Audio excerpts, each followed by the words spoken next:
ఈరోజు అనిరుద్ రెడ్డి కాంగ్రెస్ పార్టీ శాసనసభ్యుడు మతిస్థిమితం లేకుండా పిచ్చి పిచ్చిగా మాట్లాడుతున్నాడు.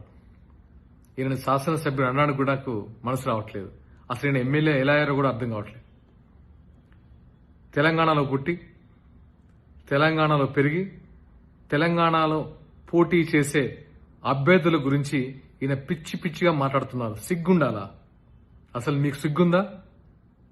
ఎక్కడో ఇటలీ కాంగ్రెస్ పార్టీ అధ్యక్షురాలు సోనియా గాంధీ గారి అధ్యక్షతన మీరు పోటీ చేస్తున్నారు.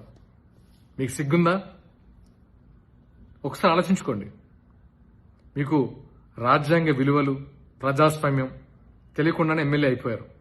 ఎవరు ఎక్కడి నుంచి అయినా పోటీ చేయొచ్చు ఆ మాత్రం తెలియకుండా ఎమ్మెల్యే అయిపోయారు. మేము తెలంగాణలో 336 మందికి, బడుగు బలహీన వర్గాలు, అతి సామాన్యులకి, పోరాట స్ఫూర్తి ఉన్న వాళ్ళకి, హక్కుల కోసం పోరాడే వాళ్ళకి టికెట్లు ఇచ్చాం. మీరు ఎలాంటి వాళ్ళకి ఇచ్చారో మీకే తెలుసు. ఆర్థికంగా లేకపోయినా గుండె ధైర్యంతో పోరాడుతున్నారు జనసేన కార్యకర్తలు. ఇక్కడ పవన్ కళ్యాణ్ గురించి మాట్లాడే అర్హత నీకుందా? నీ జీవితంలో ఎప్పుడైనా నీ స్వంత మనీ తీసి నీ నియోజకవర్గ ప్రజలకు ఇచ్చావా? పవన్ కళ్యాణ్ గారు పదవిలో ఉన్నా లేకపోయినా సరే ఆయన స్వంత మనీని, కుటుంబాన్ని పక్కన పెట్టి సరి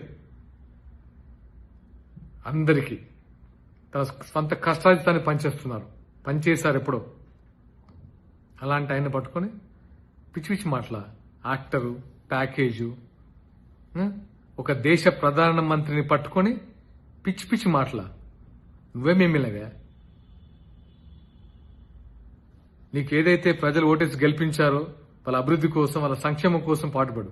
అంతేగాని ఇలా పిచ్చి పిచ్చి మాటలు మాట్లాడి ఈ ఎమ్మెల్యేకి పదవికి ఉన్న గౌరవాన్ని తగ్గించరు. నీ వల్ల మిగతా ఎమ్మెల్యే కూడా చెడ్డ పేరు వస్తుంది.